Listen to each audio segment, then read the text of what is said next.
رابطہ رابطہ یہ نہیں کہ پوسٹ باکس نمبر بتا دیا جائے۔ رابطہ اس خیال کا نام ہے جو کسی قاری کے دل میں مصنف کے بارے میں پیدا ہو۔ دل میں پیدا ہونے والا خیال ہی رابطہ ہے، اظہار میں آئے یا نہ آئے رابطہ ہی کہلائے گا۔ اگر ایک آدمی آپ کے پاس سے گزرا، اس نے آپ کو دیکھا اور خاموشی سے آپ کی زندگی اور آپ کی حفاظت کے بارے میں دعا کر دی تو اس کے دل کا رابطہ قائم ہو گیا۔ ہزارہ رابطے خاموشی سے پلتے رہتے ہیں، کوئی رابطہ ظاہر ہوتا ہے۔ ماں کا رابطہ اپنے بچے کے پیدا ہونے سے پہلے بھی ہوتا ہے۔ وہ بچے کے خیال میں سوتی ہے، اسی کے خیال میں جاگتی ہے، اس کے خواب، اس کی بیداری، اس کے پروگرام اسی آنے والے بچے کے حوالے بنتے رہتے ہیں۔ پردیس جانے والے اپنے دیس کے رابطے میں رہتے ہیں۔ عمر پردیس میں کٹتی ہے اور رابطہ وطن میں رہتا ہے۔ ماں کی دعائیں رابطے کی شکل ہیں۔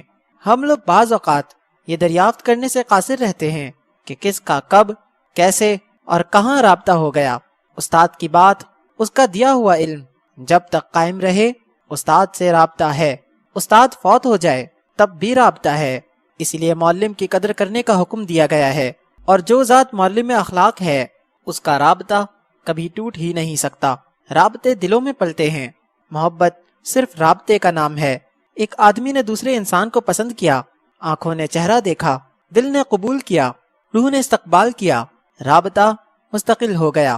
ہمارے غم، ہماری خوشیاں اسی رابطے کی روشنی میں چلتے اور پلتے رہتے ہیں۔ وہ پرندے جو سرد علاقوں سے گرم علاقوں کی طرف ہجرت کرتے ہیں، وہ برفوں میں چھوڑے ہوئے اپنے انڈوں سے بھی رابطہ رکھتے ہیں، اور یہاں تک بھی کہا جاتا ہے کہ اپنے دل اور اپنی نگاہ کی گرمی سے انڈوں کو گرم رکھتے ہیں، انہیں سیتے ہیں۔ دنیا میں نظر آنے والی حرکت رابطوں کی تفصیل ہے۔ بندے کا رابطہ خدا کے ساتھ، چاہے اس کا اظہار ہو یا نہ ہو، قائم رہتا ہے۔ مالک ہونے کی حیثیت سے وہ زندگی دینے والا زندگی واپس لے لے تب بھی رابطہ قائم رہتا ہے۔ وہ ہر حال میں آپ کی سانس میں ہے، آپ کی شہرک سے زیادہ قریب ہے۔ اس کے رابطے اس کی ذات کی طرح پراسرار اور پرتاثیر ہوتے ہیں۔ ایک رابطہ جو ہم خدا کے ساتھ رکھتے ہیں، اور ایک رابطہ جو خدا ہمارے ساتھ رکھتا ہے۔ یہ زندگی رابطوں کی داستان ہے۔ رابطے ہی رابطے، لطف ہی لطف، رونق ہی رونق۔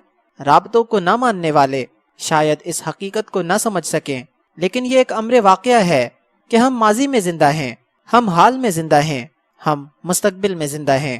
یہ ہزار لائبریریاں ماضی کے مصنفوں کے ساتھ ہمارے رابطوں کی داستان دل نشین ہے۔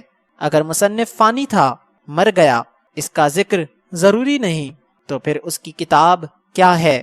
کتاب مصنف کے پاس لے جاتی ہے، اس کے دل میں لے جاتی ہے، اس کے دماغ میں لے جاتی ہے، اور ہم اس رابطے سے اکتساب فیض کرتے ہیں۔ اگر کوئی شخص یہ کہے کہ میں کسی مصنف کو نہیں مانتا، کسی کی کیمیائی سعادت کو نہیں مانتا، یا کسی نہج البلاغت کو نہیں مانتا، یا کسی کشف المحجوب کو نہیں مانتا کہ ان کے مصنف مر گئے، ختم ہو گئے، تو ادب سے یہ سوال پوچھا جا سکتا ہے کہ قرآن کو زندہ کلام کیسے مانتے ہو اور حدیث کو زندہ کلام کیسے مانتے ہو؟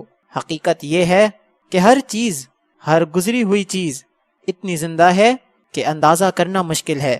کسی آدمی کا باپ فوت ہو جائے، قبر میں دفن ہو جائے، اگر وہ گزر گیا، ختم ہو گیا، تو قبر کیا ہے اور کیوں؟ اگر قبر صاحب مزار کے نام سے موسوم ہے تو ہر مزار اپنے صاحب مزار کے رابطے کا ذریعہ بنتا ہے۔ ہم انہی رابطوں میں پلتے ہیں، انہی رابطوں پر چلتے ہیں۔ یہی رابطے ہماری سند ہیں، یہی رابطے ہماری گزرگاہ خیال کے رابطے ہیں۔ انہی شاہراہوں پر وقت کے قافلے چلتے رہے۔ وہ قافلے کہیں غائب نہیں ہو سکتے، کہیں عنقا نہیں ہو گئے، کہیں معدوم نہیں ہو گئے۔ وہ سارے زمانے کے چہرے پر اپنے نقش مرتسم کر گئے۔ تاریخ ماضی سے رابطہ ہے، اور مذہب تو ہے ہی رابطے کا نام۔ ہم کلمہ پڑھتے ہیں اور شکر ادا کرتے ہیں کہ اس نے ہمیں کلمہ پڑھنے والا بنایا، ہم کو ایمان عطا فرمایا، اور ایک ایسے نبی معظم صلی اللہ علیہ وآلہ وسلم پر ایمان لانے کی سعادت بخشی جو آج سے بہت عرصہ پہلے تشریف لائے۔ اگر ہم یہ کہتے ہیں کہ حضور اکرم صلی اللہ علیہ وآلہ وسلم اپنے زمانے تک موجود تھے اور اس کے بعد نعوذ باللہ موجود نہیں ہیں، تو سوچنا پڑے گا کہ صحابہ کرام نے جو کلمہ پڑھا اور جو کلمہ ہم پڑھ رہے ہیں، اس میں بنیادی فرق ہے۔ حضور اکرم صلی اللہ علیہ وآلہ وسلم کی زندگی اور موجودگی میں حضور صلی اللہ علیہ وآلہ وسلم پر ایمان لانا ایک دیکھی ہوئی بات تھی۔ آج جب وہ ذات ہمارے درمیان اس حالت میں موجود نہیں ہے تو ہم اس کا کلمہ اس یقین سے کیسے پڑھیں اس کی شہادت اتنے وثوق سے کیسے دیں جو ان لوگوں کے پاس تھی جو آپ صلی اللہ علیہ وآلہ وسلم کے زمانے میں تھے۔ حقیقت تو یہی ہے کہ ہم بھی جو کلمہ پڑھتے ہیں تو ہم اپنے آپ کو حضور صلی اللہ علیہ وآلہ وسلم کے اتنا ہی قریب مانتے ہیں جتنا وہ لوگ مانتے ہیں، کیونکہ رابطہ جغرافیائی نہیں، تاریخی نہیں، وجودی نہیں، بلکہ یہ ایک روحانی رابطہ ہے۔ وہ رابطہ آج بھی اتنا ہی قوی ہے، اتنا ہی لافانی ہے جتنا پہلے تھا۔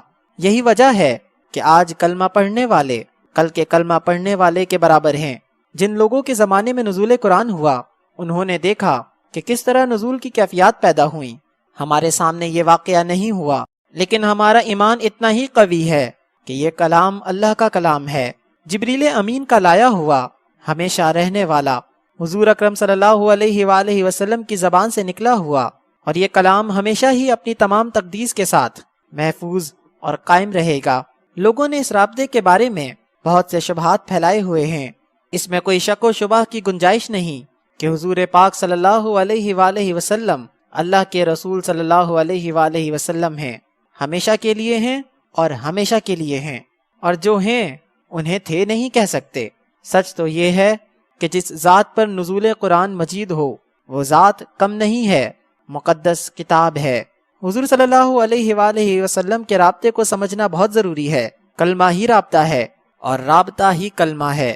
ہر اسم اپنے مسمی کے ساتھ رابطہ رکھتا ہے اور یہ رابطہ کبھی ضائع نہیں ہوتا۔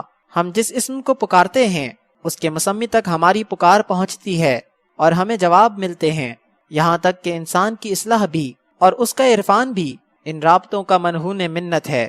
روح کو گائیڈ کر سکتی ہے۔ اب تو مغرب اور سائنس زدہ مغرب نے بھی روحانی رابطوں کو تسلیم کر لیا ہے۔ انسان ایک ماحول میں رہتا ہے اور ممکن ہے کہ اس کے رابطے کسی اور حاصل سے ہوں۔ دل کی باتیں دل والے ہی سمجھ سکتے ہیں، روح کی دنیا روح والے ہی پہچانتے ہیں۔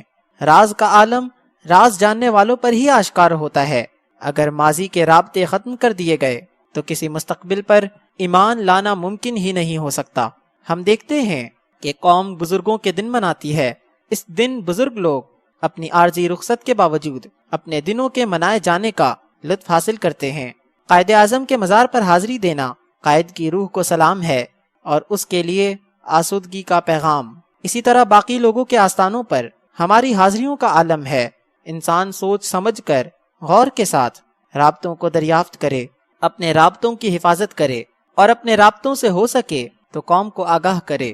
اقبال نے پیر رومی سے رابطہ کیا، حالانکہ پیر رومی کوئی زندہ انسان نہیں تھے، اور پیر رومی کا فیض اقبال کے اندر بولا۔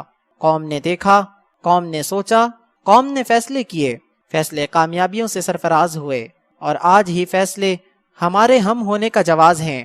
غور سے دیکھنے والی بات ہے کہ اگر آپ کوئی اچھی بات کہیں، اچھا کلام تحریر کریں تو آپ کے لیے ہزارہا اٹھے ہوئے ہاتھ آپ کی صحت اور زندگی کی دعا کے لیے تیار ہوں گے۔ کسی کا نام نہیں معلوم، کسی کا چہرہ نہیں دیکھا، لیکن ان سے رابطہ ہے، ان کا آپ سے رابطہ ہے۔ رابطے آپ کو تقویت دے رہے ہیں اور آپ اسی تقویت سے اپنے اپنے سفر پر گامزن ہیں۔ خدا ہمارے روحانی رابطوں کی حفاظت فرمائے، انہیں ہمارے لیے دعا دینے کی توفیق عطا فرمائے، ہمیں ان کا شکر ادا کرنے کی توفیق عطا فرمائے۔ ہمارے استادوں کی خیر، ہمارے بزرگوں کی خیر، ہماری تاریخ کی خیر، اور ہمیں ایمان کی دولت عطا فرمانے والوں کی خدمت میں سجدہ نیاز۔